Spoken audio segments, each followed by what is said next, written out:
This is an awesome week. By the end of today's presentation, you are going to be an expert at meal planning. And I don't mean by picking up a plastic tub of food and knowing how to put it in it. By the end of this presentation, you're going to know exactly how to go and get the inspiration that's right for you, putting a list together, nailing your shop, keeping it within the budget, making sure everyone else in the family is happy and hitting your goals. There is loads of hacks to help you through this. So if you need to pause it, make some notes, then do so, or come back to it if you want to take it through step by step. First of all, what I'm going to do is explain what meal planning is so that you've got a good understanding of the overview of it. So meal planning is about being more aware of what you're eating, how much it's going to cost you, and how it fits in with your lifestyle. So when we do that, we need to really think about setting a budget, actively thinking ahead about meal times and snack times, identifying times of the week that are busier, and being efficient on deciding what food types you're going to buy that align with your goals and what you enjoy.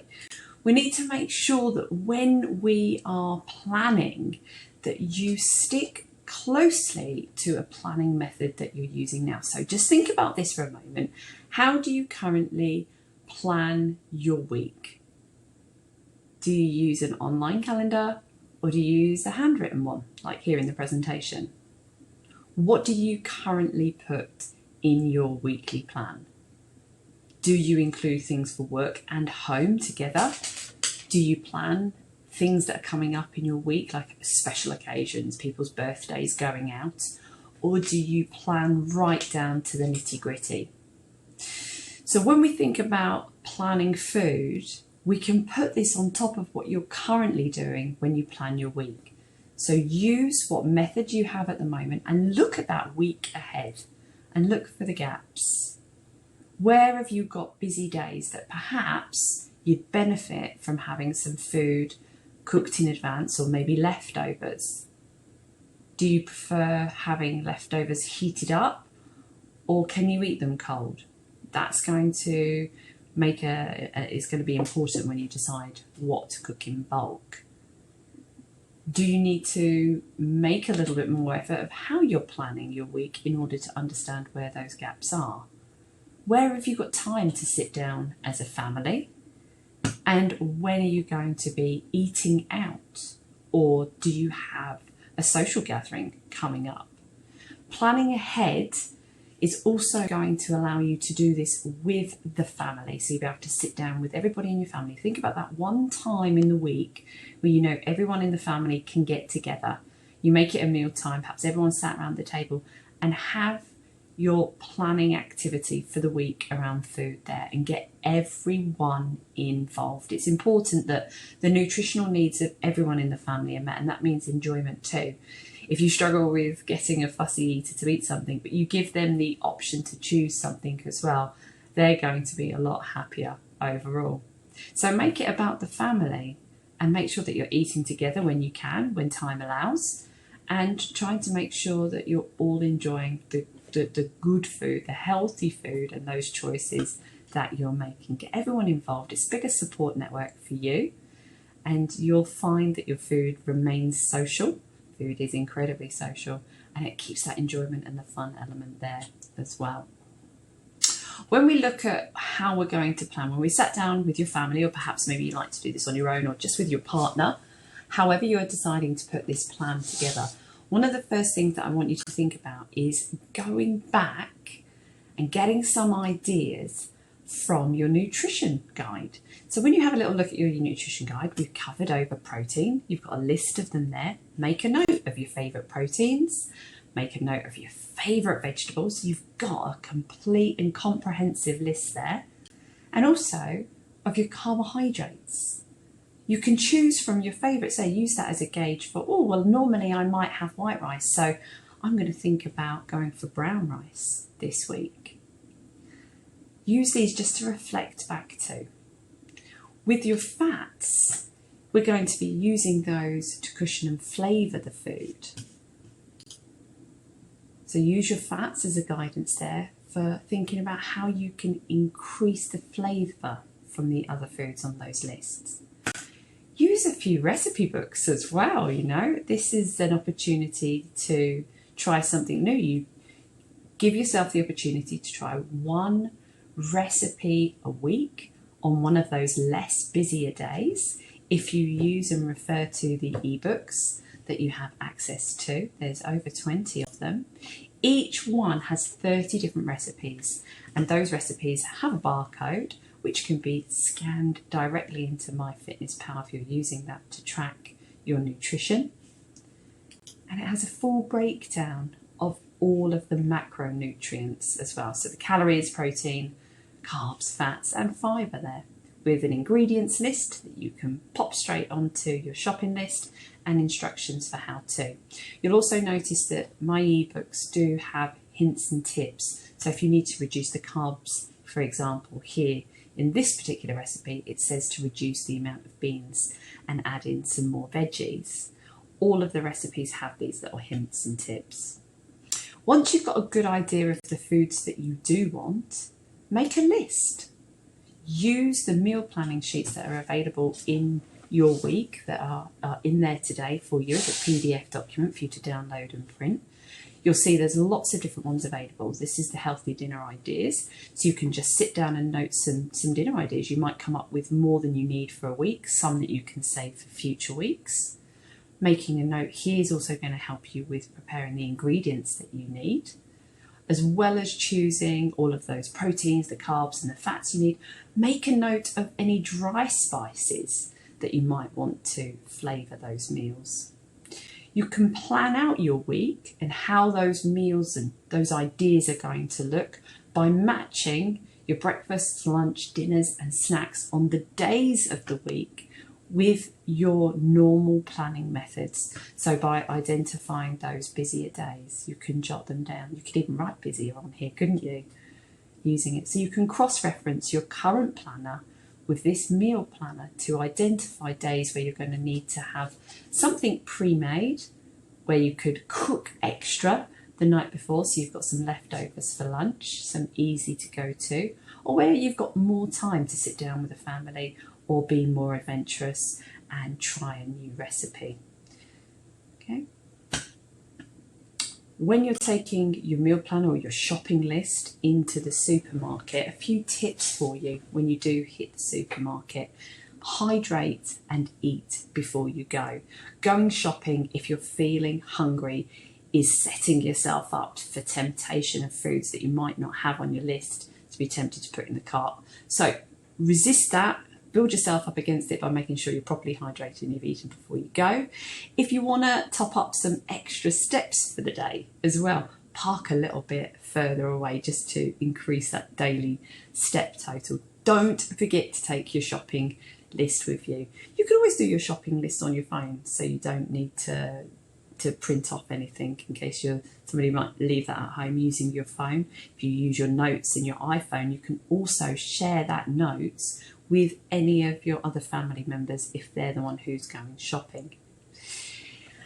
Trying a new supermarket is a good idea if you want to break down the habits of picking up foods that have become a little bit monotonous. So when we go into a new supermarket and the surrounding and the environment is different for us, we're more likely to stick to the list rather than going for the automatic response and choices of just picking up things that we normally do because it's habits for us of picking up that particular items, that particular brand or type of chocolate biscuits, for example, because, well, we always do. If you go to a different supermarket, chances are they might not be there. It's going to help you to break the habit. Try to stick to the outer rim of the supermarket if you can, where you see all of the fresh produce. The offers are there to tempt you. Be aware of that. Those bog-offs, those buy one, get one free, they're money-making ideas by the supermarket and they're actually designed to get you to spend more money. If it's not on your list, stay firm. Resist the temptation. If it's not on your list, you didn't decide that you want it. Are you going to let the supermarket now tell you that you do? And likewise as well, if you've not planned on getting any alcohol, don't go down that aisle. You can check the nutrition labels as well on foods. I'll show you how to do that shortly. So if you're going through an online app and you're shopping on that, if you choose and click on the item, it will take you to the nutrition label. Just put the items that you need in the search bar and it will bring you up all of the options that you need. You can just go for the best value one. When you're in the supermarket and you are looking for those nutrition labels, this is something you might want to make a note on. Look by the 100 mils or the 100 gram entry and think of this as being able to work out a percentage. So if we look down the nutritional value, looking at the protein, the carbohydrates and the fats, whichever is greatest is going to be what that food is made of. So if you are buying something in a packet, imagine this packet, for example. This packet is showing us that it has 0.5 grams of protein. So that's less than 0.5%.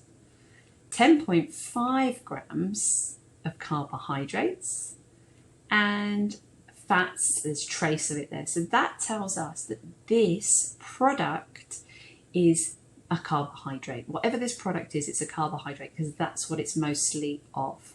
And this is what you can use if you're trying to look at things like different types of pasta. Test this out with something like a lentil pasta as opposed to white pasta. Have a little look at the back of that packet and see how much more protein is in the lentil pasta. You'll be surprised.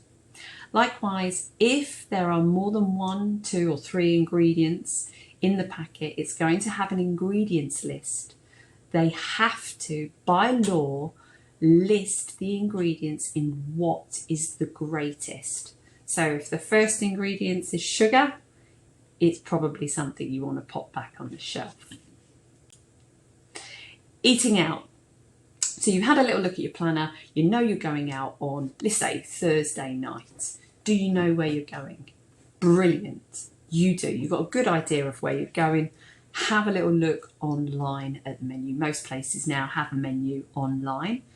Become familiar with it and narrow down your choice. Start selecting down your choices whilst you're in a position of control. You might just have had something to eat, so you're not necessarily hungry and you're going to make a more informed decision. When you go to the restaurant, you've got that decision in mind. You're less likely to be influenced by your choice by what other people are eating and how hungry you feel, especially if you've offset some of the other things that you've eaten that day. So for example, if you know you're going to go and have a heavy meal out and you're eating less throughout the day, you may therefore be hungrier when you get to that restaurant and be less in control of the choices that you make. So if you're making those choices in advance, you know what you're making and you're turning up and you are hungrier than you would normally be, you've got more of a chance of sticking with the choice because you've already made it. Try and go for a starter from the veggies or a salad, and then mains from the grill, from your protein, and either skip or share a dessert. It's always much more fun, isn't it, to share it. And after you've had your meal, finish it with a hot drink like a mint tea or a green tea to help your digestive system. If you're going to a social gathering as well, planning your week around this event is quite helpful. If you know you're going out for a heavy meal and you're going to be more relaxed on what you're eating, remember, we don't ban any foods. There's nothing on those lists that are banned. It's about the portion size. So think about your portion size and eat slowly. Enjoy and celebrate the occasion, whether you're eating out in a restaurant or there's a special occasion there. Just a quickly overview here, the tips for success. So the number 1, plan your week ahead. Look at your current planning methods. Look at your week ahead. Where are you going to need meals arranged for? Where are you eating out? Where have you got a busier day that you need something prepped in advance so you're not left to make poor choices or go hungry? Choose foods that you enjoy. Be inspired by what you're eating. Make sure that those choices align with all of your family's nutritional needs. Eat slowly and mindfully to satisfaction, building to that 20 minutes. Celebrate the wins of the day. Reach out and ask questions.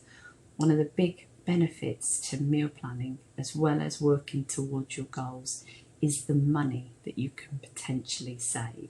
So working with a budget in mind and keeping an eye on how much you're saving on your shopping bill by being more prepared is a huge motivator. Let me know if you've got any questions and reach out and I'll be happy to help. Enjoy your week.